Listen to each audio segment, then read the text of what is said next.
আজকে যে উপায়টি বলবো সেটা হচ্ছে নিজের স্বামীকে আপনারা কিভাবে নিজের হাতের মুঠোয় আনবেন বা চান আপনার স্বামী আপনার সবসময় বসে থাকে, আপনার কথা শোনে, আপনাকে কেয়ার করে, খালি আপনাকেই ভালোবাসে। সেক্ষেত্রে কিন্তু এই উপায়টি করতে পারেন। বা অনেক ক্ষেত্রে দেখা যায় স্বামীরা যে কোনো কারণে হোক বাইরে পরকীয়ায় জড়িয়ে যায় বা আপনাকে দেখছে না, আপনার কথা শুনছে না, আপনার উপর বাজে ব্যবহার করছে, কোনো রকম কোনো রেসপেক্ট করছে না। সেক্ষেত্রে কিন্তু আজকের এই উপায়টি আপনারা করতে পারেন নিজের স্বামীর ওপরে।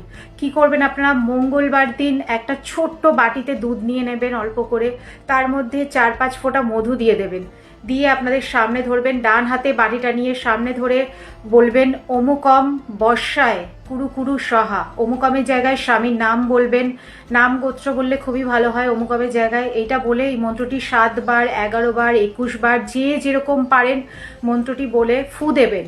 দুধটার মধ্যে ফু দিয়ে আপনারা মঙ্গলবার দিনই আটা মাখবেন, যখন সেই দুধটা মিশিয়ে আটা মেখে রুটি করে স্বামীকে দিন। কয়েকটা মঙ্গলবার পরপর করুন, তবে 2-1টা মঙ্গলবার করলেই কিন্তু আপনারা রেজাল্ট পেয়ে যাবেন। দেখবেন আপনার স্বামী আপনার কথা শুনছে, আপনাকে কেয়ার করছে বা আপনার সমস্ত দিকে খেয়াল রাখছে। এই রুটিটা খাওয়ান আপনারা, মঙ্গলবার মঙ্গলবার করে করুন। রোজ করতে হবে এমন কিছু না, খালি মঙ্গলবার মঙ্গলবার করে এই যে উপায়টি বললাম মন্ত্র করে দুধটা দিয়ে আটা মেখে আপনার স্বামীকে রুটি করে খাইয়ে দিন। আপনারা 100% রেজাল্ট পাবেন। স্বামী কিন্তু আপনার হাতের মুঠোয় থাকবে। ছোট ছোট এই উপায়গুলো আমি বলি, আপনারা করুন, দেখবেন খুব ভালো রেজাল্ট পাবেন।